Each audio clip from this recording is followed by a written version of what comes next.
дар рӯзи чорумин мусобиқаи интихобии Осиё ва Уқёнус оид ба бокс мушзанони кишвар низ ҳунарнамоӣ карданд. Дар қатори дигарон Давлат Болтаев низ тавонист роҳхати марҳилаи навбатиро ба даст орад.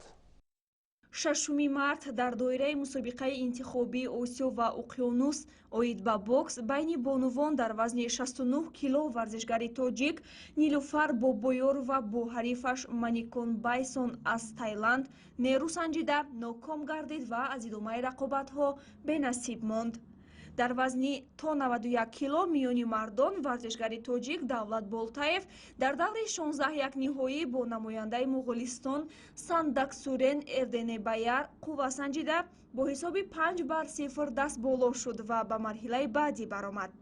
Дар даври 8 якниҳоӣ рӯзи 8 март Болтаев бо намояндаи Қазоқистон Левит Василий вомехӯрад.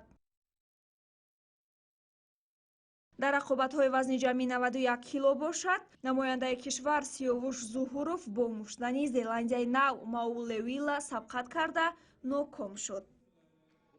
ва ҳамин тариқ дӯстони азиз бо бартарии бештар варзишгари